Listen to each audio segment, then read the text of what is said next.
Bonsoir. Les rendez-vous littéraires accueillent ce soir à l'Entrepôt, lieu pluriculturel situé 7 rue Francis de Pressensé à Paris dans le 14e arrondissement, Nathalie Piéguet-Gros pour son livre Le Lecteur, publié par les éditions Garnier et Flammarion dans la collection Corpus Lettres. Ce soir, les rendez-vous littéraires sont animés par Ariane Charton et Lorraine Malka. Le comédien Christian Macqueret viendra ponctuer ces rendez-vous de lecture d'extraits littéraires. Lire, ce n'est pas seulement lire un texte, déchiffrer des signes, arpenter des lignes, explorer des pages, traverser un sens. Ce n'est pas seulement la communion abstraite de l'auteur et du lecteur, la noce mystique de l'idée et de l'oreille, c'est en même temps le bruit du métro, ou le balancement d'un wagon de chemin de fer, ou la chaleur du soleil sur une plage et les cris des enfants qui jouent un peu plus loin, ou la sensation de l'eau chaude dans la baignoire, ou l'attente du sommeil. C'était un texte de Pérec. Merci d'être présent ce soir pour cette nouvelle soirée littéraire en compagnie de Nathalie Piéguet-Gros. Vous êtes agrégée de lettres modernes, professeur des universités en littérature française. Vous enseignez la littérature française du XXe siècle, vous êtes spécialiste particulièrement d'Aragon, et vous dirigez le laboratoire de recherche Sérilac. Vous me disiez un peu ce que c'était en introduction, mais je vais vous laisser expliquer. C'est un laboratoire, c'est un mot qui fait un peu peur, parce qu'il est scientifique. C'est une équipe qui rassemble des chercheurs, parce que les enseignants à l'université, les enseignants sont des enseignants-chercheurs, qui travaillons donc à la fois sur la littérature, principalement la littérature française et aussi la littérature comparée, sur des questions d'esthétique, donc le A de Sérilac veut dire art, musique, image, et sur le cinéma. Donc, le propre de cette équipe, c'est justement d'essayer de décloisonner le rapport à la littérature en le confrontant au rapport à la musique, à la peinture et au cinéma. C'est une équipe qui travaille surtout sur des objets, disons, du 19e et 20e siècle. Alors donc c'est un thème un peu particulier ce soir, puisque d'habitude, pour ceux qui viennent souvent, vous savez, on fait des soirées plutôt sur des auteurs, des genres littéraires. Là, on fait une soirée sur une expérience qu'a priori on partage tous, mais peut-être de manière très différente, qui est la lecture, puisque donc Nathalie Piéguet-Gros a écrit Le Lecteur, a dirigé l'anthologie et introduit donc Le Lecteur, une anthologie de textes choisis de romanciers et d'essayistes sur ce thème de la lecture. Et j'ai pensé pour cette soirée un peu particulière, puisque le thème s'y prête, qu'on pouvait vous entendre un peu plus que d'habitude. C'est pas obligatoire non plus. C'est pas obligatoire, mais je pense que ça peut être intéressant de vous entendre un peu plus que d'habitude, puisque le thème s'y prête, sur vos expériences de lecture. Et avant de commencer le débat, j'aimerais savoir un peu, puisqu'il y a toute une introduction dans ce livre qui cherche à définir en quoi la lecture d'un texte littéraire se différencie de la lecture, par exemple, d'un livre de recettes ou de panneaux d'indication routière. Donc je pense qu'on peut, avec vos participations, si vous êtes d'accord, chercher à définir ça ensemble. Qu'est-ce qui définit, en quoi la lecture d'un texte littéraire est différente de la lecture d'une recette, et ensuite écouter le point de vue de Nathalie Piéguet-Gros. Est-ce qu'il y a des gens qui veulent participer et répondre à la question? Vous avez toujours un avis surtout. Et alors, moi, les livres de recettes, je commence à la première page et je finis à la dernière, donc c'est la même chose. Donc pour toi, c'est parce que c'est le dictionnaire d'Alexandre Dumas. Non,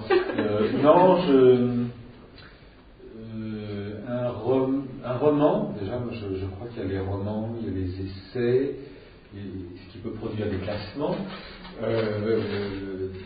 Donc pour moi, le classement est important aussi.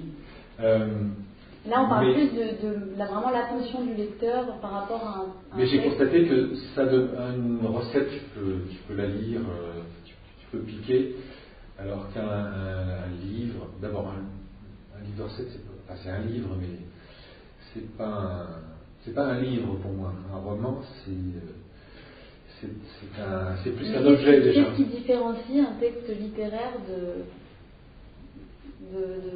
Mais il a une vie propre, alors que le livre de cuisine ou le livre de je ne sais pas quoi, la civilisation, si je voulais dire encore une bêtise, là, il faut dire dans le bon sens, mais ça te raconte quelque chose. Alors qu'un livre de cuisine, moi ça ne me raconte rien, ça me donne une recette. Quoi. Il y a un déclenchement de l'imaginaire qui est beaucoup plus fort. Moi, le livre, un roman que j'aime, c'est celui qui déclenche l'imaginaire et qui produit une histoire que le lecteur lui-même recrée à partir de ce qu'il lit. Et même qu'on le lise à un moment ou à un autre, on peut déclencher encore un même imaginaire chez un même lecteur. Et donc pour moi, l'œuvre écrite, elle démultiplie les facteurs elle peut démultiplier sa propre histoire par tous les regards au travers de tous les regards qui la lisent. Je pense qu'avec la cuisine, c'est pas l'exemple le plus opposé, parce que je trouve que l'imaginaire commence aussi quelque chose de très sensible, mais à une échelle beaucoup plus pratique. Et puis en plus, c'est pas quelque chose qui s'échelonne comme une histoire, c'est un truc très très resserré. Là, on est vraiment dans une histoire qui est démultipliée à la faveur de sa lecture, à la faveur de ses multiples lectures, qui se re-regardent en plus, qui se réinterprètent. Et qui ne s'appartient presque plus en fait, qui n'appartenait déjà plus à son auteur et qui n'appartient même pas à son lecteur. C'est bien dit, oui. Moi je pense que du coup par rapport au point de vue du regard, c'est intéressant dans le roman. Je trouve que c'est justement cette expérience différente par rapport à la réalité, parce que dans la réalité vécue, en tout cas, on n'a pas justement ces différents regards sur un même événement. Et je pense que ce qui est justement intéressant dans l'expérience de lecture, c'est justement avoir peut-être des événements qu'on peut vivre au quotidien, mais qui vont être forcément différenciés par le texte littéraire grâce à ce temps de vie. Pour profiter aussi de la musique, de la langue de l'auteur dans un roman, alors que dans une recette de cuisine, même s'il y a une musique, c'est pas la musique, c'est pas la saveur la même saveur, parce que c'est pas la musique du style de l'auteur. Mais l'efficacité pratique d'une recette, c'est pas l'efficacité littéraire. On peut l'entendre d'un point de vue dramatique et esthétique, quoi. Alors après, moi je dis recettes, mais ça peut être aussi les jardinage. Oui, ou même les émotions que tu vas avoir dans un texte. Les enseignes sur les boutiques, par exemple, il peut y avoir des jeux de mots très qui prêtent à sourire. Oui. Voilà, par exemple, un slogan de publicité peut avoir beaucoup d'éléments imaginaires. Mais la densité est réduite à l'expression, alors qu'un livre, s'il est bon, sa tension, elle est permanente. C'est ça qui est difficile, elle tient dans la longueur.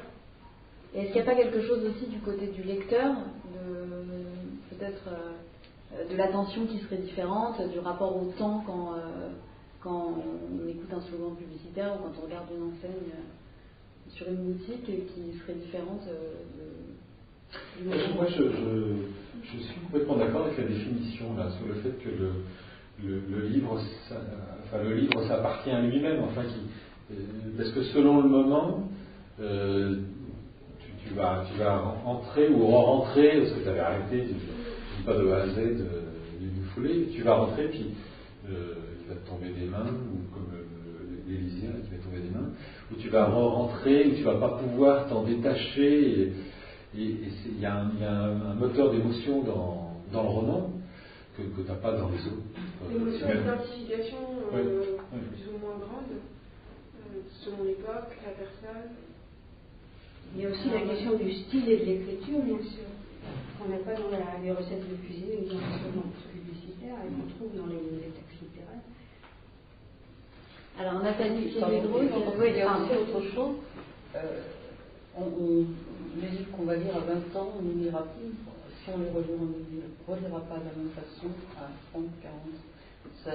C'est lié aussi à sa propre vie, à sa vie personnelle, de ce qu'on vit, ce qu'on a vécu, ce qu'on a envie de vivre, j'allais dire. Donc on a un regard totalement différent. Et en fait, c'est un autre livre, presque. Quelquefois, quand on reprend pour les vieilles dames, 30 ans, 40. Le fait déjà que ça donne lieu à une interprétation, alors. Ça donne, oui, bien sûr. 2, 3. Oui, plusieurs. Oui. Pas forcément une identification, mais une découverte, une autre façon de voir un livre. De comprendre.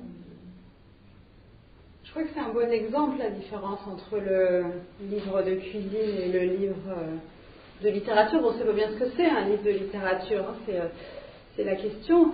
Mais le livre de cuisine, il a en effet une efficacité pratique. On le lit, on peut peut-être le détourner et le lire pour le charme ou l'exotisme de certaines expressions, mais il a d'abord une finalité pratique. Et en effet, a priori, il y a des exceptions, on ne le lit pas de A à Z. Et on le lit dans des temps qui sont très séparés et avec un objectif très particulier. C'est un livre qui est en prise directe avec quelque chose qui est de l'ordre du faire.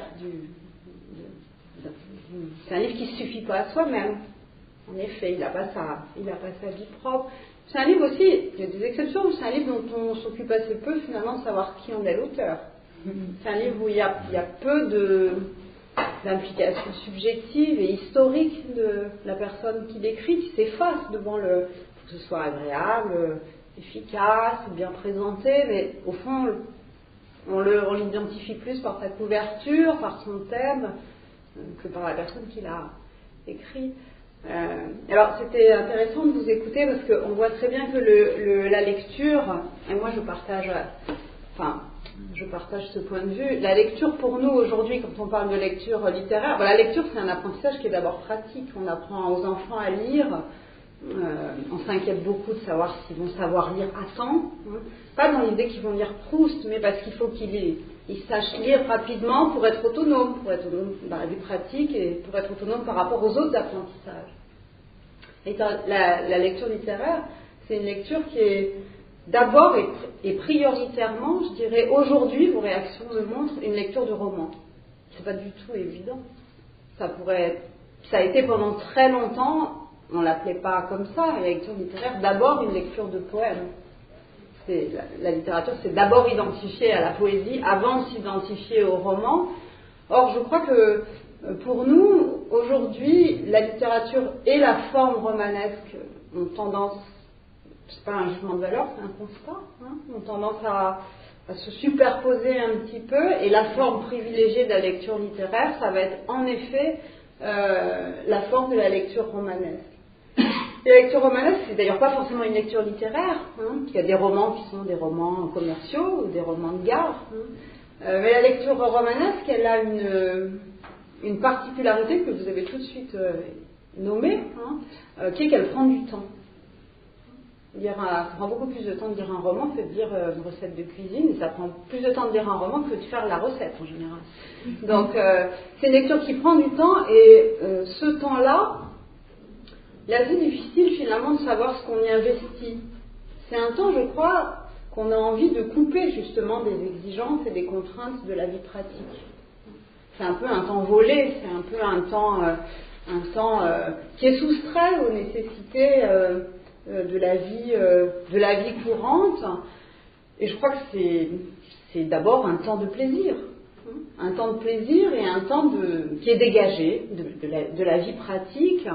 Alors, ce plaisir, ça peut être, vous l'avez dit aussi très vite, je crois que c'est tout à fait essentiel, c'est un plaisir qui est lié à l'imagination, parce que le monde représenté peut être un monde imaginaire.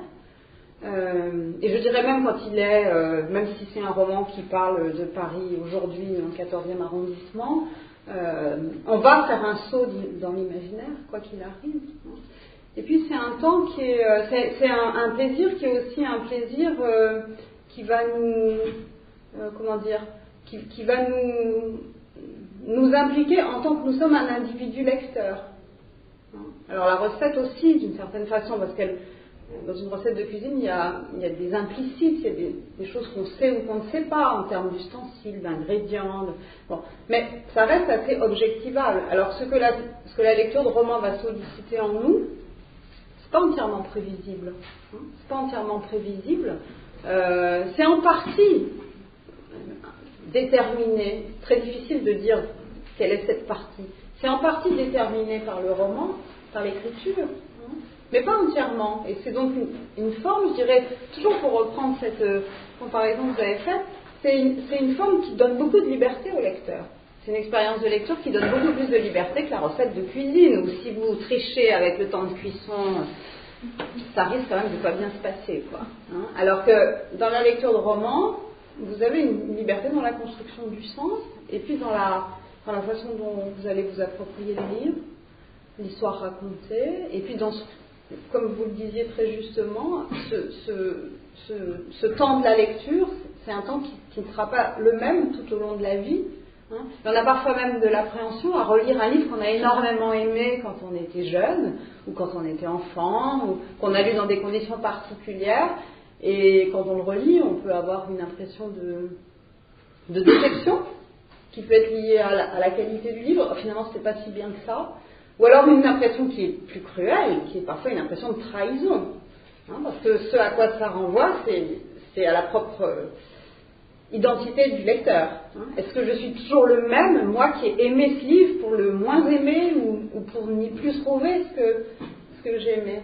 Donc, je dirais que c'est donc un rapport complètement déconnecté de la vie pratique, un rapport qui en fait nous introduit dans un temps et dans une dimension en effet de l'imaginaire et de la subjectivité, et puis vous l'avez dit aussi, c'est un rapport qui nous introduit, enfin, la lecture la lecture littéraire, hein, c'est une lecture qui va nous introduire dans un autre rapport à la langue, et c'est pour ça que je disais que c'est quand même important de rappeler que le lecteur littéraire, même si moi dans ce livre j'ai surtout réfléchi par rapport au roman et donné beaucoup d'extraits de romans, hein, le lecteur littéraire c'est aussi un lecteur de poèmes, et c'est un lecteur qui va chercher un autre rapport à la langue. Alors un rapport qui va être coupé de la vie pratique, hein, mais un rapport qui peut être aussi un rapport d'étrangeté. Hein. On peut aimer dans un roman une langue qui sonne différemment, une musique différente, des effets d'étrangeté qui peuvent être liés à des effets d'éloignement dans le temps,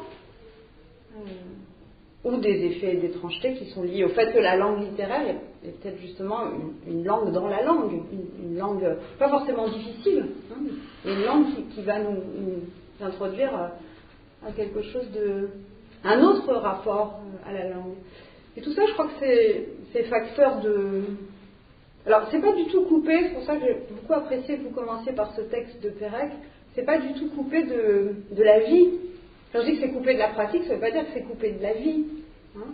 On lit, mais on lit dans un environnement qui est un environnement matériel, sensible. Pérec le dit très bien, on lit dans son bain, on lit à la plage, on lit dans le métro, on a beaucoup lu, on a beaucoup lu dans son lit, hein, et on a beaucoup... Le Proust dit très bien ça, l'écriture et le sommeil et la lecture et le sommeil sont un peu bordés l'un par l'autre. Hein. C'est la lecture de l'enfance. Hein. Mais on lit aussi dans le train, c'est-à-dire que la lecture est aussi une façon de s'accaparer le voyage, le temps. Hein. Et cet environnement-là, il est une façon à la fois de se couper de la vie des autres, hein, et en même temps de situer cette lecture malgré tout dans un environnement sensible. Et quand on se rappelle les lectures qu'on a faites, souvent on se les rappelle dans des conditions concrètes de lecture.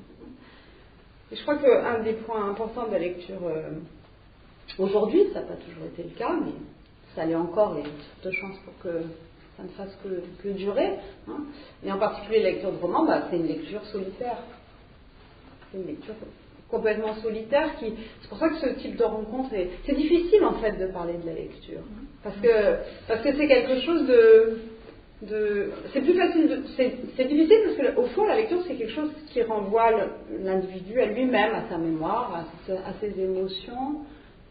Et la lecture de roman, c'est une lecture solitaire, c'est une lecture silencieuse, c'est une lecture qui n'a pas de compte à rendre, qui est gratuite, qui nous installe dans un temps de notre vie, mais dans un temps qui est un peu particulier quand même. Même s'il n'est pas, comment je dirais,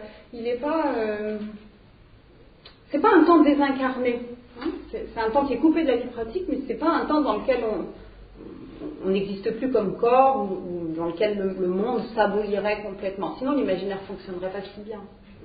Ça, c'est une lecture qui est différente, je crois, de la lecture de poésie, qui se prête beaucoup mieux à l'oralisation, hein, qui l'a été beaucoup plus longtemps dans la tradition. La poésie lyrique, c'est une poésie qui est faite pour être dite ou chantée. Puis bien sûr, texte de théâtre, hein, dont on dit souvent que c'est un texte, au contraire, qu'il est difficile de lire tout seul, en silence. Dans l'acteur au roman, c'est vraiment une lecture silencieuse, une lecture... c'est pour ça qu'elle a inquiété aussi, d'ailleurs. On ne sait pas bien ce qui s'y passe. Alors là, Christian va nous lire tout haut un extrait de Sénèque que vous citez dans votre ouvrage. Oui, enfin, c'est le même texte. Il faut s'attarder et se nourrir auprès de génies choisis si tu veux en tirer quelque chose qui demeure fidèlement dans l'âme. On n'est nulle part quand on est partout. On va passer toute sa vie en voyage, voici ce qui arrive. On a beaucoup de chambres d'hôtes, aucune amitié. Le même sort attend nécessairement ceux qui, au lieu de s'attacher intimement à un génie, traversent toutes les œuvres en se hâtant de courir. Mais, dis-tu, tantôt je veux ouvrir ce livre, tantôt cet autre. Goûter à beaucoup de plats est le fait d'un estomac blasé. Lorsque ce sont des mets différents et opposés, ils souillent, ne nourrissent pas. Lis donc toujours les auteurs éprouvés. Et si l'envie t'a pris de faire un détour chez d'autres, reviens au premier. Procure-toi chaque jour un secours contre la pauvreté, un secours contre la mort, ainsi que contre tous les autres fléaux. Et quand tu auras beaucoup parcouru, choisis un seul extrait à digérer ce jour-là.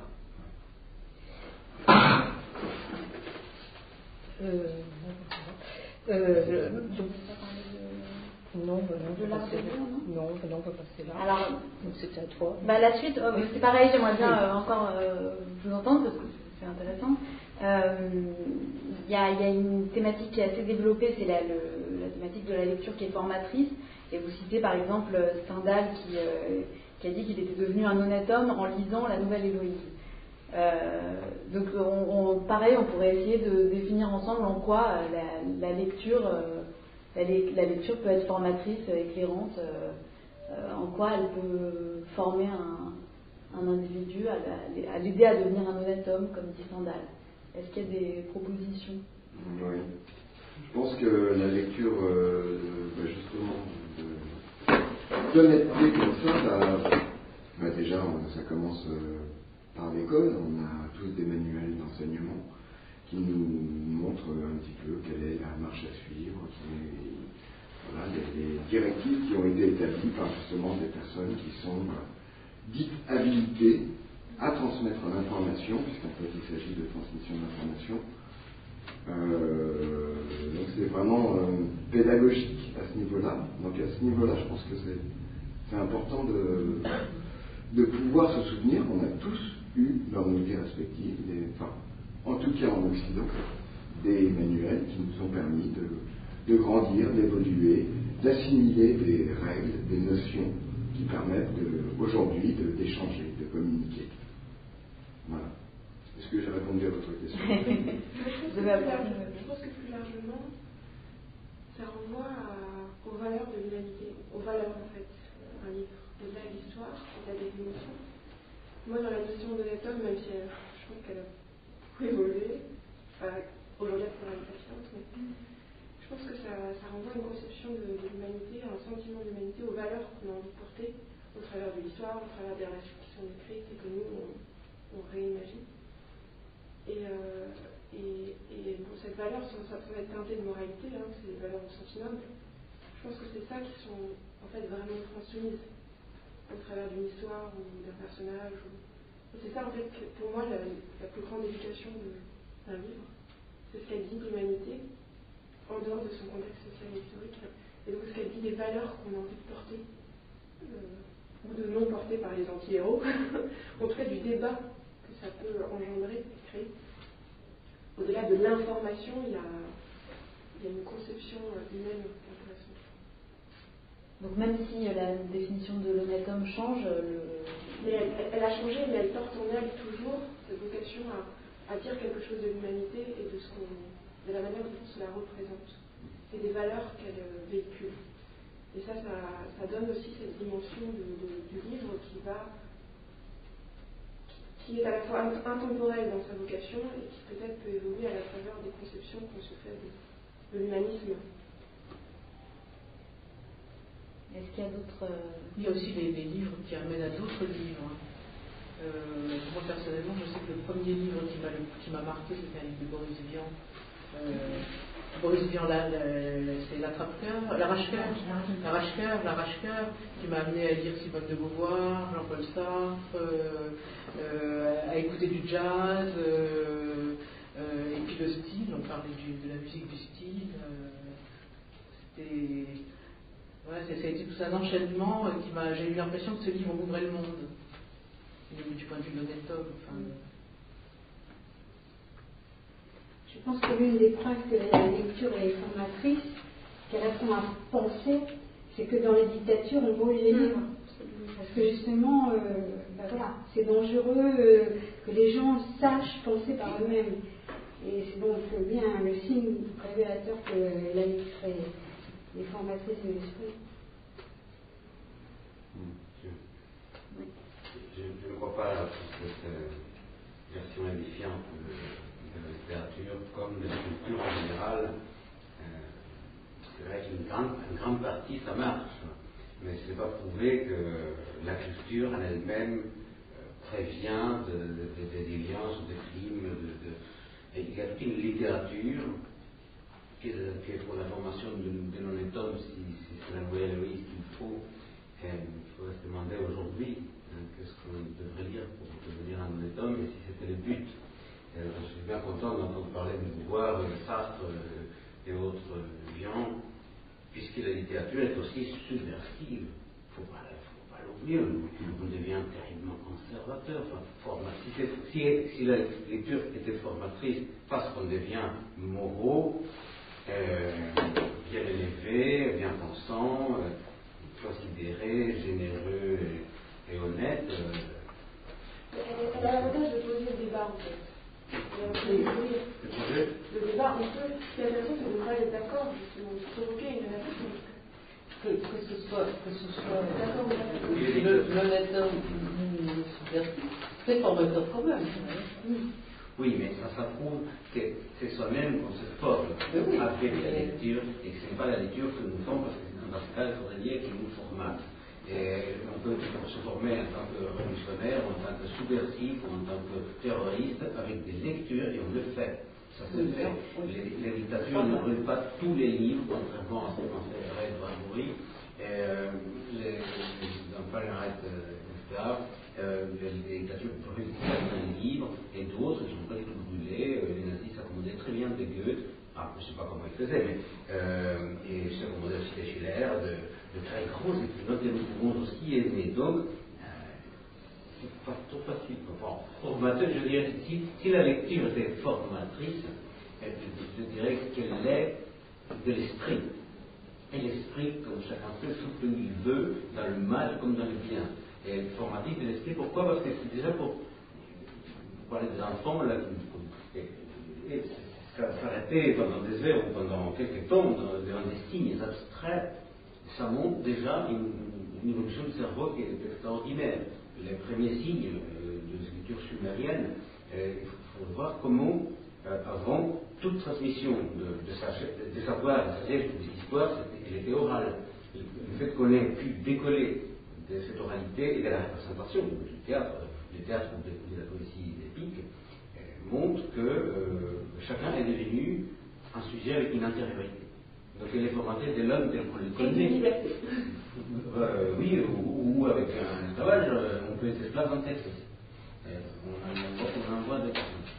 Donc, si vous allez, non. Mais voilà, elle est formatrice de l'esprit humain tel qu'on le connaît aujourd'hui, et non pas de la bonne humanité bien pensante et cultivée. Parce que ça, c'est la version bourgeoise de quelque chose qui est quand même bonne pour le XIXe siècle. Alors, on nous entend. Oui, peut-être réagir sur le texte de Sénèque aussi qui recommande quelques autres. Je crois que le texte de Sénèque, d'une certaine façon, comme la réflexion de Stendhal, disent qu'on a toujours eu besoin de prescrire des lectures. Et en effet, l'école est une prescriptrice lecture, pas seulement dans un sens humaniste ou moral, c'est aussi l'idée, en tout cas c'était l'idée de l'école de la République, qu'une génération devait avoir une espèce de socle commun de références qui sont aussi des références à un imaginaire de la langue, à un imaginaire national, à un imaginaire historique, et le rapport à la littérature est aussi un rapport historique qui établit une espèce qui est pensé par des systèmes comme celui de l'éducation nationale comme devant donner des références communes à une génération à un moment donné. Et selon l'âge qu'on a, il est tout à fait évident qu'on n'a pas lu les mêmes livres, que l'école ne nous a pas fait lire les mêmes livres, et que l'image qu'on a de la littérature est une image extrêmement différente. Et même dans des apprentissages qui ne sont pas des apprentissages littéraires, mais je sais pas, dans les textes qu'on prend pour faire des dictées, ou dans les textes qu'on fait lire aux petits enfants, aux écoliers ou aux collégiens, les choses évoluent continuellement. Donc il y a toujours eu cette idée sur un plan, je dirais, politique, pour qu'une communauté existe, il faut qu'elle ait une espèce de socle commun de références historiques et littéraires. Et comme ça n'est plus l'oralité qui joue ce rôle de transmission, c'est plus facile de faire lire à tous les enfants, je sais pas, 3 fables de La Fontaine, que de les envoyer tous au théâtre, naturellement. Donc c'est aussi cette fonction qu'a la lecture. Alors c'est une fonction très ambivalente parce que c'est une fonction, comme tout système de contrôle et de prescription, c'est une fonction qui produit des exclusions. Il y a des choses qu'on faisait lire et qu'on ne fait plus lire. Il y a des choses qui tombent dans l'oubli parce que l'école ne les prescrit plus pour des raisons qui sont des raisons d'évolution du goût, mais qui sont parfois aussi des raisons politiques. Et puis il y a une forme d'exclusion et il y a une forme de codification du rapport à la lecture. C'est comme ça qu'on fabrique des classiques. L'école fabrique les classiques, c'est le sens même de classique, ça vient de classe, c'est le sens même de l'école. Donc il y a eu une volonté de prescrire. La lecture, on a, sans toujours s'en rendre compte, mais tout système, un système politique, humaniste ou non, républicain ou dictatorial, un système politique quel qu'il soit, exerce une forme de contrôle sur la lecture, qui n'est pas forcément liberticide, mais exerce une forme de contrôle. Et je dirais que cette forme de contrôle, c'est aussi une forme de contrôle qui est maintenant exercée très largement par le marché. Il y a des références, il y a des choses qu'il faut avoir lues, il y a des espèces de priorités dans la lecture qu'on intériorise sans forcément s'en rendre compte. Et puis il y a des choses qui sont mises en avant et d'autres qui sont gardées dans l'ombre pour des raisons qui sont politiques, mais qui sont souvent aussi tout simplement économiques. Donc il y a une illusion de liberté de la lecture, c'est tout à fait certain. C'est contraint par un système politique, par un système éducatif, mais aussi, je dirais, par un système économique et aujourd'hui très fortement par un système médiatique. Ces contraintes, elles existent. Je crois que ce que dit aussi le texte de Sénèque, c'est que, et alors ça c'est vraiment la tradition humaniste, alors que justement, moi, ma génération a appris à l'école, Montaigne, Rabelais, etc., c'est que ce qu'on essaye de contrôler est peut-être trop fort, mais ce qu'on essaye de transmettre, c'est ce que peut être une bonne lecture. C'est non seulement quel livre il faut lire, mais qu'est-ce que c'est que bien lire. Quel est le bon usage de la lecture? Qu'est-ce que c'est un bon usage de la lecture? Alors je crois qu'un bon usage de la lecture, c'est le discours de l'école et c'est le discours humaniste, c'est ce que disent Montaigne ou Rabelais. On pense que c'est un discours qui va être un apprentissage, qui va être un apprentissage de la liberté. En effet, un apprentissage de la liberté. C'est-à-dire qu'on a moins l'idée que la lecture est là pour nous donner des connaissances. D'ailleurs, c'est pas du tout ce que vous avez dit. On lit pas pour apprendre. On lit pour former son esprit, ce qui n'est pas du tout la même chose. On lit pour former son esprit. Il vaut mieux avoir une tête bien faite qu'une tête bien pleine. C'est toute la tradition humaniste et qui a formé vraiment l'esprit français jusqu'au siècle des Lumières et jusqu'à une réaction comme celle Stendhal, hein, et c'est toute la tradition du rapport à la lecture dans l'école républicaine. Hein. La lecture est là pour nous apprendre à réfléchir, hein, pas pour nous endoctriner et nous faire absorber des connaissances, hein, mais pour nous apprendre à réfléchir. Pour nous apprendre, c'est la grande, j'allais dire la grande utopie, c'est peut-être trop sceptique, hein, penser par soi-même. Hein, et le contact avec les livres de philosophie antique, mais le contact avec des livres de romanciers comme la Nouvelle Héloïse, hein, vont nous permettre en effet, on croit qu'ils vont nous permettre d'avoir un rapport aux valeurs, d'avoir un rapport au savoir qui peut être à la fois personnel et libre. Et c'est dans cet entre-deux qu'est la lecture, hein, entre des éléments de prescription dont on n'a pas toujours conscience, hein, et puis des éléments au contraire de liberté, d'indétermination. Et je crois que lorsque Stendhal dit que la lecture de la Nouvelle Héloïse l'a rendu honnête homme, ça ne veut pas dire que ça l'a rendu docile, hein, parce que Rousseau c'est quand même pas... Ça veut dire que ça l'a fait réfléchir à ce que peut être le bonheur.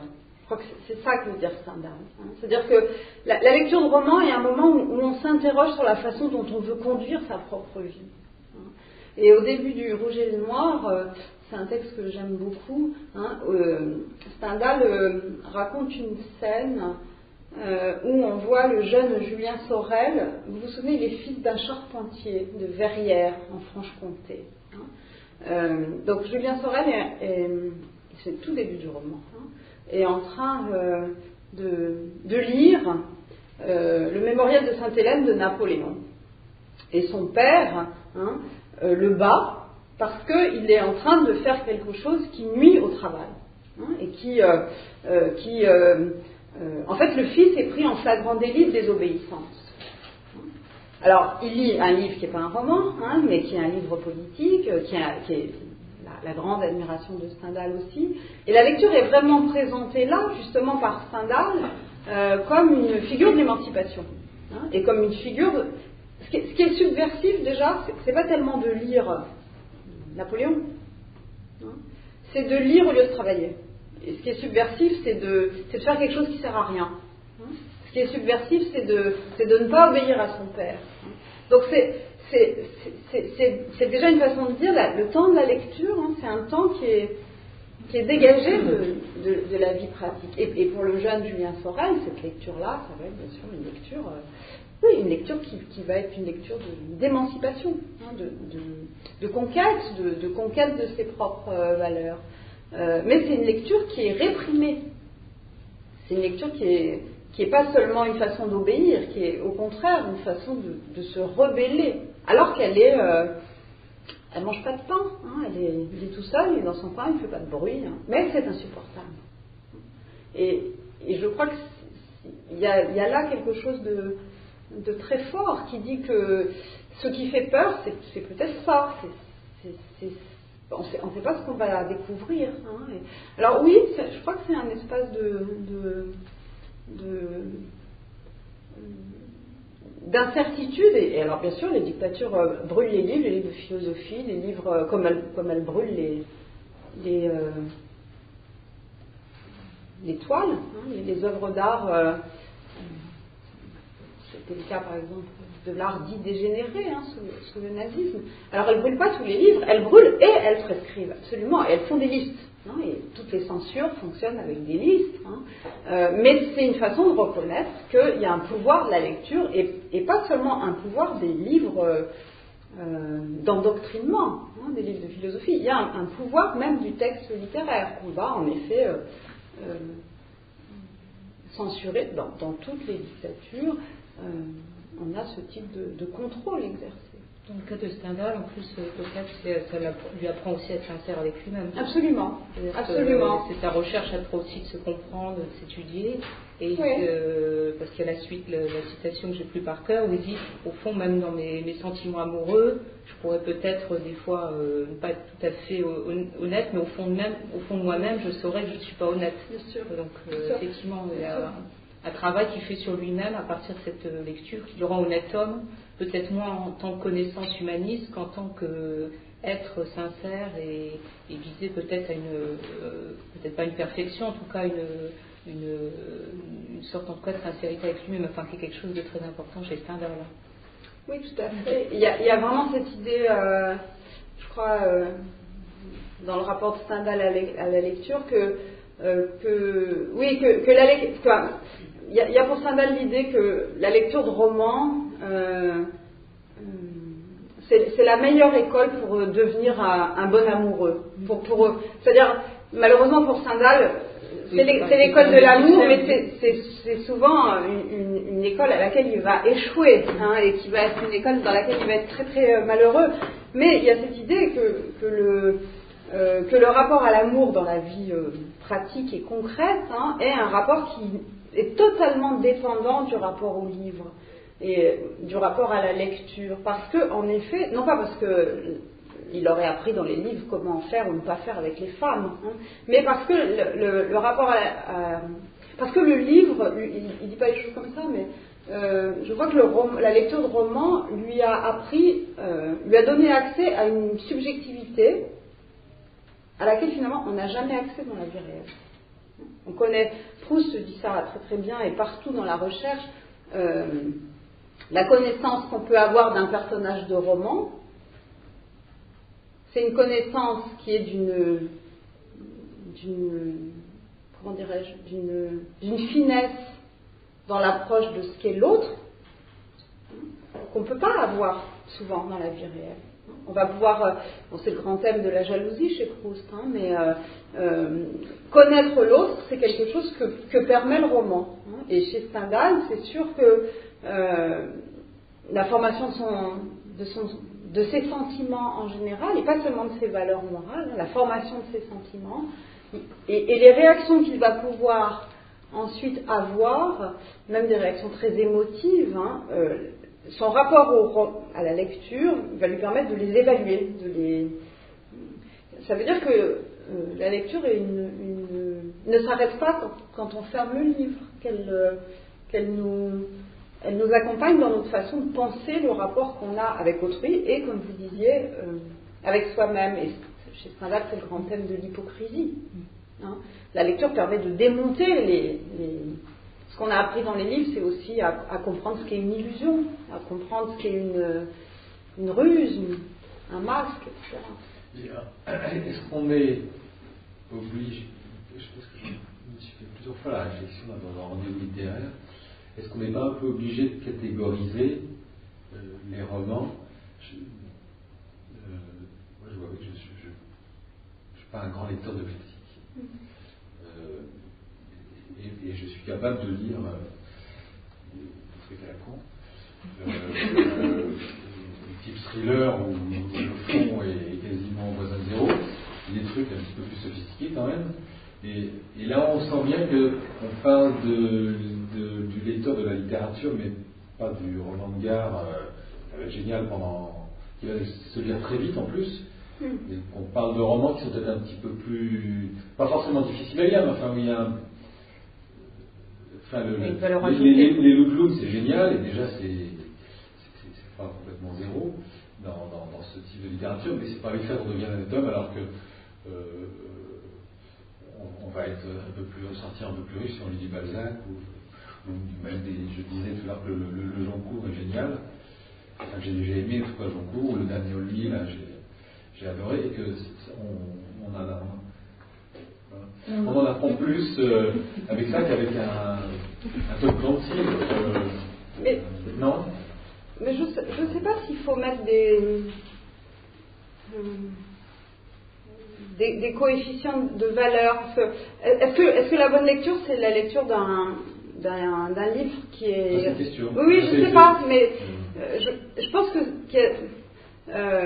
que le classique, c'est un livre qui intimide un petit peu. Et c'est un livre dont on a assez vite intériorisé le fait que c'est pas bien de ne pas l'avoir lu. Et que sûrement il faudrait qu'on le lise un jour. Et que, bon, mais peut-être c'est le livre qu'on lit pour l'avoir lu, justement, et qu'on n'y investit pas une expérience ou une intensité de lecture, ou peut-être que non, mais il y a quand même cette idée-là, que le classique, c'est... Bon. Alors, il y a des effets de surprise, je crois, qui viennent de lectures dont on sait très bien qu'on les fait par pur plaisir, par pur... et je ne suis pas sûre que ce plaisir-là soit un plaisir si différent du plaisir littéraire. Ce qui est différent, c'est sans doute le rapport à la langue. Hein, voilà, c'est le rapport à la langue. Mais si on reste vraiment au type de plaisir romanesque, il y a un plaisir de la lecture romanesque qui est un plaisir de l'intensité de l'histoire racontée, de la rapidité avec laquelle on va en effet tourner les pages et vouloir aller jusqu'au bout du livre. D'un rapport qui peut être un rapport d'identification, qui est un rapport en fait très affectif, très pulsionnel, je dirais même. Et ce rapport-là, il est fondamental dans le plaisir de la lecture de roman. Je crois qu'il ne faut pas du tout le... Il est fondamental dans dans le plaisir qu'on a à lire des romans, et les gens qui n'aiment pas lire des romans, qui ne sont pas forcément des mauvais lecteurs, il y a de grands lecteurs qui ne sont pas des lecteurs de romans. Comme Paul Valéry. Voilà, il y a des lecteurs qui détestent. Les surréalistes n'aimaient pas lire les romans. Et je crois que ce sont des lecteurs qui ont un autre rapport au temps, qui ont un autre rapport à l'histoire racontée. Alors je ne veux pas lire un texte, je ne dis pas bien, mais ce qui m'avait intéressé, c'était de voir comment un très grand nombre... En fait, il n'y a pas d'autobiographie d'écrivains qui ne soient pas des expériences de lecture. Toutes les autobiographies d'écrivains, c'est une espèce de passage obligé, racontent le plaisir que les écrivains ont eu à lire, et en particulier dans leur petite enfance. Soit dans des vraies autobiographies, soit dans des romans autobiographiques qui mettent en scène un écrivain, comme c'est le cas par exemple pour Proust. Et on voit très bien dans ces autobiographies que le plaisir peut-être le plus intense de l'enfance, c'est le plaisir de la lecture. Et ce plaisir de la lecture, c'était pas un plaisir dont l'autobiographe qui est devenu un écrivain se rappelle comme d'une lecture savante. Bien sûr que non. L'enfant qui a été Nathalie Sarraute, l'enfant qui a été Proust transposé dans Le narrateur de la recherche, ou bien le petit Henri Brulard, puisqu'on parlait de Stendhal, sont des lecteurs qui lisaient, gardent le souvenir d'eux-mêmes comme de lecteurs qui lisaient par pur plaisir et sans se poser la question de à quoi sert la lecture. C'est une lecture complètement gratuite. Et cette lecture, c'était souvent une lecture de textes qui sont des textes qui ne sont pas des textes littéraires.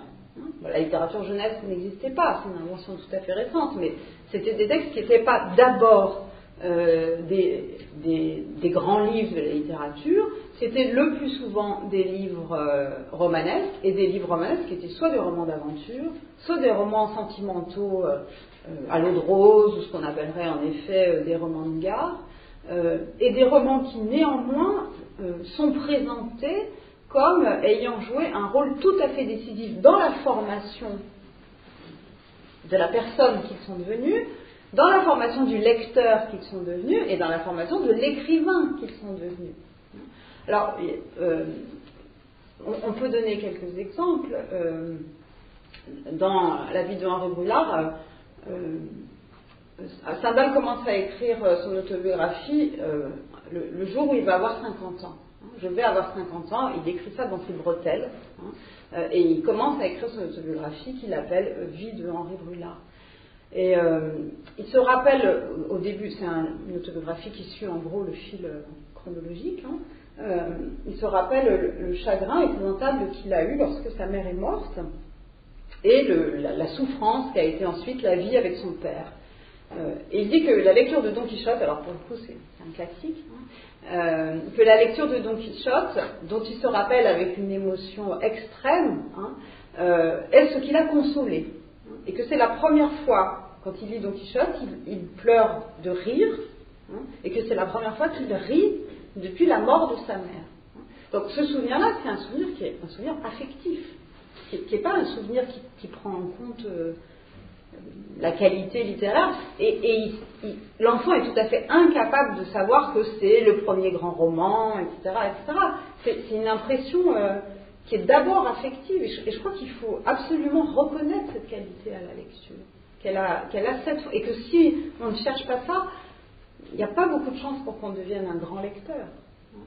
Et dans Les mots de Sartre, Sartre raconte comment sa mère lui faisait la lecture d'un roman feuilleton qui s'appelle Les Pardaillants. Et c'est pareil, c'est un texte qui n'a aucune qualité littéraire. Mais c'est un texte dont il dit qu'il en fait une scène autobiographique extraordinaire. Et dans Enfance de Nathalie Sarraute, elle raconte comment elle lisait Rocambole dans sa chambre. Alors Rocambole qui, comme vous le savez, donne l'adjectif rocambolesque. Donc c'est le roman feuilleton par excellence, avec des péripéties invraisemblables et une langue qui est une langue qui n'a aucune prétention littéraire. C'est un roman qui extrêmement efficace, mais qui donne un plaisir qui est d'abord un plaisir romanesque. Et c'est un souvenir très ému. Vous permettez que je vous parle, Elle dit « Voici enfin le moment attendu où je peux étaler le volume sur mon lit, l'ouvrir à l'endroit où j'ai été forcée d'abandonner. Je m'y jette, je tombe. Impossible de me laisser arrêter, retenir par les mots, par leur sens, leur aspect, par le déroulement des phrases. Un courant invisible m'entraîne avec ceux à qui, de tout mon être imparfait, mais avide de perfection, je suis attachée. À eux qui sont la bonté, la beauté, la grâce, la noblesse, la pureté, le courage même. Je dois avec eux affronter des désastres, courir d'atroces dangers, lutter au bord de précipices, recevoir dans le dos des coups de poignard, être séquestré, maltraité par d'affreuses mégères, menacé d'être perdu à jamais. Et chaque fois, quand nous sommes tout au bout de ce que je peux endurer, quand il n'y a plus le moindre espoir, plus la légère possibilité, la plus fragile vraisemblance, cela nous arrive, un courage insensé, la noblesse, l'intelligence parviennent juste à temps à nous sauver. C'est un moment de bonheur intense, toujours très bref. Bientôt les transes, les affres me reprennent, etc. Et on voit très bien comment la vieille dame qui écrit Enfance retrouve cette espèce d'énergie qui est celle de la lecture, et il n'y a aucun jugement de valeur négatif. Il y a un plaisir d'être emportée. Et elle est passée de l'autre côté. Elle est dans elle a peur, elle a le cœur qui bat, et puis ça y est, ça se finit bien, ça se finit toujours bien. Non, bon. Et qu'est-ce qu'elle découvre ? Elle découvre en effet un rapport à l'intensité. Un rapport à l'intensité. Et on ne peut pas soupçonner Nathalie Sarraute d'être un écrivain peu soucieux de la langue. Je crois que si elle raconte si souvent des scènes comme ça dans Enfance, c'est aussi parce que si elle est devenue écrivain, c'est parce que ce plaisir-là est un plaisir qui a de la valeur. Et donc je ne crois pas qu'il faille dire qu'il est... Moi je ne crois pas... Enfin peut-être je ne dirais pas ça devant mes étudiants, mais je ne crois pas qu'il faille hiérarchiser les lectures. Je crois que je crois que la pire lecture, c'est celle à laquelle on obéit, c'est celle qui respecte absolument ce qu'on attend. Mais il y a des plaisirs de lecture et il y a des bonheurs même de lecture qui n'ont rien à voir avec le savoir, avec le... Justement, c'est la question qui était posée. Enfin, est-ce que dans quel cas on peut obéir et être esclave d'un texte, et jusqu'où ça peut aller d'avoir totalement confiance en pouvoir du texte et de la littérature formatrice. Je crois que ce risque, ce danger même, c'est un danger qui a été réfléchi par les romanciers eux-mêmes, parce que ce danger, c'est un danger d'avoir un retour au réel un peu problématique. Et c'est le cas de Don Quichotte, qui confond le monde des romans et le monde de la réalité. C'est le cas de Madame Bovary qui confond l'amour tel qu'il est raconté dans la littérature romantique, et puis la vie conjugale. Et elle se rend compte que c'est pas la même chose. Et c'est ce risque-là qui est mis en scène par les romanciers et qui a fait très souvent condamner la lecture romanesque. On va lire d'ailleurs un extrait de Louis Lambert, voilà, pour passer à la face noire de la lecture. La passion de Louis pour la lecture avait été d'ailleurs fort bien servie. Le curé de Mer possédait environ 2 à 3 000 volumes. Ce trésor provenait des pillages faits pendant la Révolution dans les abbayes et les châteaux voisins. Dans sa qualité de prêtre assermenté, le bonhomme avait pu choisir les meilleurs ouvrages parmi les collections précieuses qui furent alors vendues au poids. En 3 ans, Louis Lambert s'était assimilé la substance des livres qui, dans la bibliothèque de son oncle, méritaient d'être lus. L'absorption des idées par la lecture était devenue chez lui un phénomène curieux. Son œil embrassait 7 à 8 lignes d'un coup, et son esprit en appréciait le sens avec une vélocité pareille à celle de son regard. Souvent, même un mot dans la phrase suffisait pour lui en faire saisir le suc. Sa mémoire était prodigieuse. Il se souvenait avec une même fidélité des pensées acquises par la lecture et de celles que la réflexion ou la conversation lui avait suggérées. Enfin, il possédait toutes les mémoires, celles des lieux, des noms, des mots, des choses et des figures. Non seulement il se rappelait les objets à volonté, mais encore il les revoyait en lui-même situés, éclairés, colorés comme il l'était au moment où il les avait aperçus. Cette puissance s'appliquait également aux actes les plus insaisissables de l'entendement. Il se souvenait, suivant son expression, non seulement du gisement des pensées dans le livre où il les avait prises, mais encore des dispositions de son âme à des époques éloignées. Par un privilège inouï, sa mémoire pouvait donc lui retracer les progrès et la vie entière de son esprit, depuis l'idée la plus anciennement acquise jusqu'à la plus lucide. Son cerveau, habitué jeune encore au difficile mécanisme de la concentration des forces humaines, tirait de ce riche dépôt une foule d'images admirables de réalité, de fraîcheur, desquelles il se nourrissait pendant la durée de ses limpides contemplations. Alors Balzac, dans Louis Lambert, il parle des dangers de la littérature, là tu peux aller jusqu'à une folie, il y a un danger physique, et puis il y a le danger moral, et vous évoquiez justement les souvenirs d'enfance des écrivains, les souvenirs de lecture, et c'est aussi sans doute des souvenirs qu'on a tous, c'est-à-dire les livres qu'on nous a interdits. On a lu derrière le dos des parents, je pense que dans la salle, au moins un livre vous a été interdit quand vous étiez enfant, et effectivement les écrivains sont frappés par ces lectures-là d'un point de vue moral, et effectivement aussi l'abus de lecture qui peut entraîner un trouble physique comme le décrit Balzac dans Louis Lambert. Donc au fond c'est la face aussi peut-être noire de la lecture, que ce soit dans les romans ou dans notre propre expérience de lecteur. Je ne sais pas si quelqu'un veut évoquer un livre.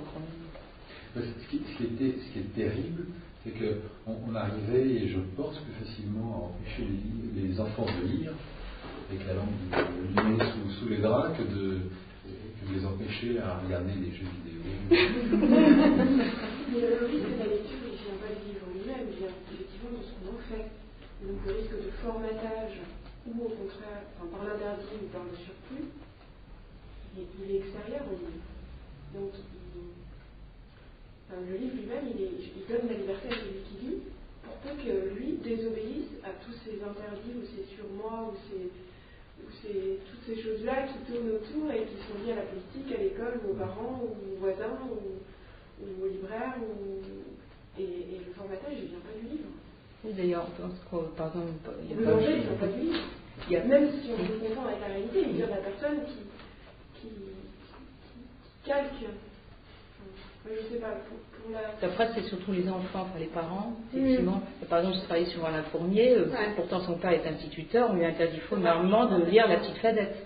La petite Fadette. On dit non, c'est pas pour vous, il est mignon. Et la mère de Alain Fournier, parce qu'ils reçoivent les livres des prix, donc ils reçoivent des caisses de livres qui vont être offerts ensuite aux enfants. Et Alain Fournier et sa sœur passent des journées entières à lire, et la mère est affolée, alors qu'elle est institutrice. Elle dit vous allez vous abîmer les yeux, c'est une catastrophe. Enfin, elle est affolée à l'idée que ses enfants passent des heures comme ça à lire. Et puis alors effectivement, donc là c'est presque un danger presque physique, parce qu'elle dit vous allez vous abîmer les yeux en plus, enfin. Et puis effectivement le danger moral, que peut entraîner une lecture sur un jeune esprit. Hein. Donc, je crois qu'on a oublié un peu ça, parce qu'on est passé d'une injonction qui était une injonction bourgeoise d'abord, et bien sûr peut-être ensuite liée à d'autres milieux sociaux, mais qui était quand même d'abord une injonction bourgeoise de pas trop de lecture. Il ne faut pas trop que les enfants lisent, à une injonction qui est tellement inverse maintenant. Faites quelque chose pour qu'ils lisent, n'importe quoi, mais qu'ils lisent. Même l'agitant, on l'autorise même. Donc, ça montre qu'il y a quand même qu'il y a quelque chose qui est pas très rationnel dans ce rapport à la lecture, parce que sans doute que c'est pas plus dangereux qu'un enfant lise trop qu'il n'est vraiment dangereux qu'il ne lise pas. Alors, les dangers de la lecture, ce sont des dangers qui sont toujours pensés sur le modèle de l'intoxication. Et on revient à cette image que je vous avais donnée au début et que vous retrouvez d'ailleurs dans le premier extrait de Sénèque, sur le rapport entre la lecture et la nourriture. Si on lit trop, on va s'intoxiquer. Le livre va être une espèce de nourriture, parce que c'est une métaphore qui est déjà dans les textes sacrés les plus anciens. Le livre nourrit. On peut le manger, il y a l'image de la mendication, le livre s'absorbe. De nourriture, il va devenir un poison. Donc il y a cette idée qu'il faudrait trouver un réglage, une espèce d'hygiène, et qu'en particulier pour le jeune enfant, ou pour l'adolescent, ou pour la jeune fille, c'est encore plus risqué pour les jeunes filles, il ne faut pas trop lire. Alors, ça veut dire que ça va abîmer les yeux, il y a toute une série de textes très, très amusants d'ailleurs, qui disent aussi que ça abîme le dos, ça fait beaucoup de choses sur le système digestif, c'est normal, puisque ça nourrit. Donc on peut avoir des tas de maladies de foie, de rate, bon, tout ça est bien sûr absolument imaginaire, mais qui dit à quel point on a cru à ce pouvoir de la lecture, qui croise, mais pas toujours, l'exemple que vous donnez d'Alain Fournier, que je ne connaissais pas du tout, est très intéressant, qui croise pas toujours un anti-intellectualisme. C'est ça qui est intéressant. C'est que c'est une espèce de méfiance envers cette intoxication de la lecture. Alors, ça c'est le trop lire est mauvais, parce que trop lire peut rendre fou. Ça va encombrer la mémoire, et surtout, ça risque de faire perdre le sens de la réalité. C'est-à-dire qu'on va être en prise avec un monde qui va être trop beau, trop aventureux, où les bons seront trop bons, les méchants trop méchants, et le retour au réel risque d'être un retour difficile. Donc c'est vraiment quelque chose qui est très présent dans l'imaginaire et qui a été très contrôlé et très mis en scène par les romanciers eux-mêmes. Je crois que c'est finalement moins le rapport au savoir que le rapport à l'imaginaire qui est perçu comme dangereux. Et c'est absolument transposable sur la relation que nous avons aujourd'hui avec l'image. Et avec ce qui nous fait peur je crois, dans le rapport qu'on juge excessif à l'écran, qui est au fond l'objet qui a remplacé le livre dans le système de nos peurs et de nos fascinations aussi. Ce qui nous fait peur, c'est le contenu, bien sûr. Mais c'est le rapport pulsionnel, compulsif qu'on peut avoir avec l'écran. C'est le fait qu'au fond, on va se connecter pour 10 minutes et puis on va y passer la moitié de la nuit. Mais c'est la même chose qu'on disait du roman. C'est qu'on commence et on ne va pas pouvoir s'arrêter. Et c'est ça qui fait peur, je crois, cet engouffrement dans un temps et dans un plaisir qui est un plaisir de l'assouvissement, puis de la coupure avec les autres.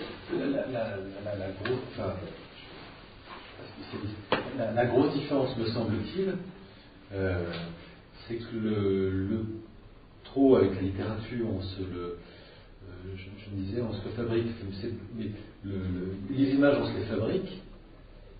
Oui. Alors que avec les jeux notamment, elles sont données, elles sont données. Donc non, mais bien sûr, il y a plein de différences. Je ne veux pas du tout dire que c'est la même chose. Je dis qu'il y a des structures qui sont semblables. C'est-à-dire qu'au fond, ce qui fait peur, c'est un rapport au temps qui est un rapport déréglé. La lecture nocturne, par exemple, c'est quelque chose qui a toujours terrorisé les pédagogues. Il ne faut pas que ça prenne sur le sommeil.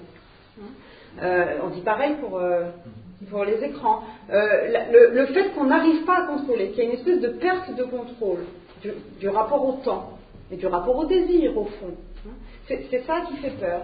Et puis, il y a un autre point commun qui est une solitude qui risque de rendre fou.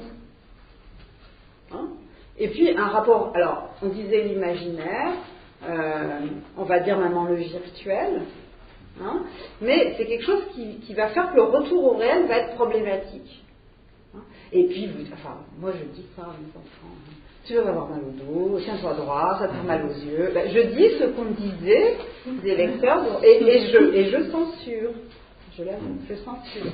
C'est-à-dire, je fais comme la maman de Simone de Beauvoir, qui raconte, pas la maman, mais Simone de Beauvoir, dans les Mémoires d'une jeune fille rangée, que sa mère cousait, c'est extraordinaire, je trouve ça, elle cousait les pages qu'il ne fallait pas lire dans un roman.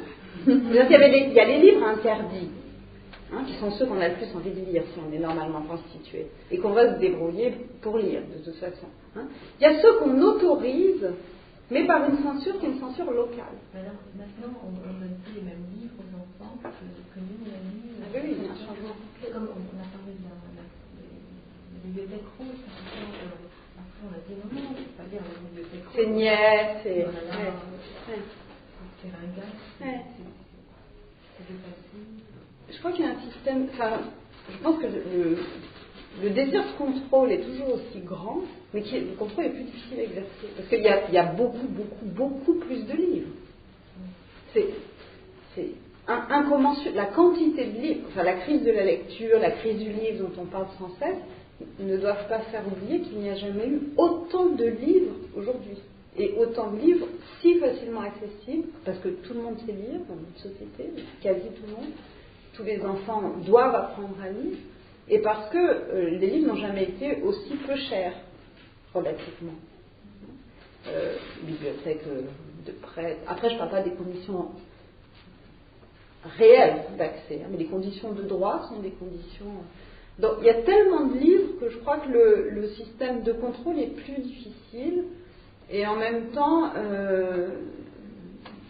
il y a un contrôle quand même qui existe. La loi, il y a une loi qui régit les publications pour la jeunesse, qui est une loi que tous les éditeurs sont contraints de respecter.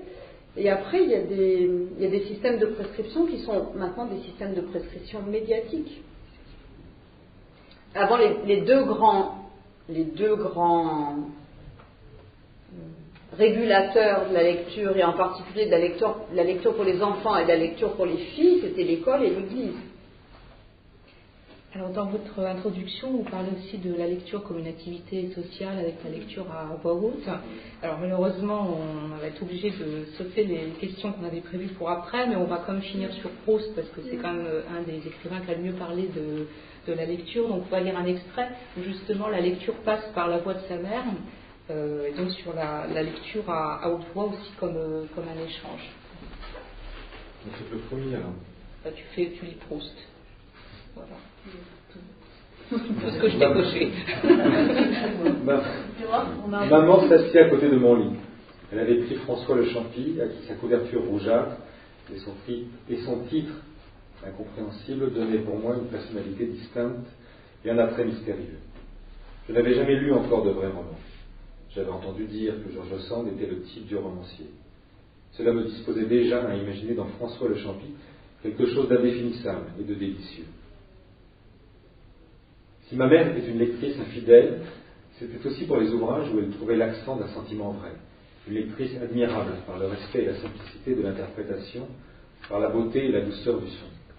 Même dans la vie, quand c'était des êtres et non des œuvres d'art qui excitaient ainsi son attendrissement ou son admiration, c'était touchant de voir avec quelle déférence elle écartait de sa voix, de son geste, de ses propos, tel éclat de gaieté qui eût pu faire mal à cette mère qui avait autrefois perdu un enfant.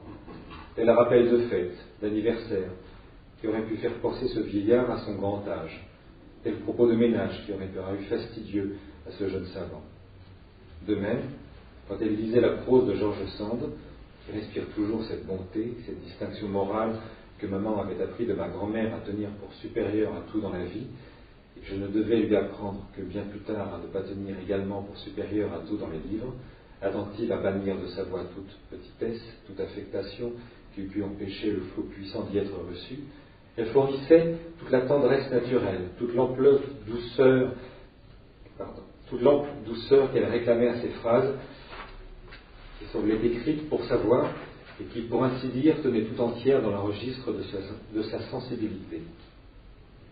Elle retrouvait, pour les attaquer dans le ton qu'il faut, l'accent cordial qui leur préexiste et les dicta, mais que les mots n'indiquent pas.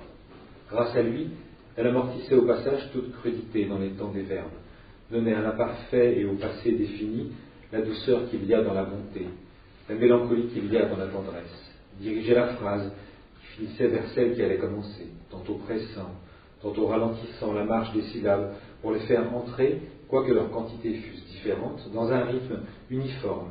Elle insufflait à cette prose si commune une sorte de vie sentimentale et continue.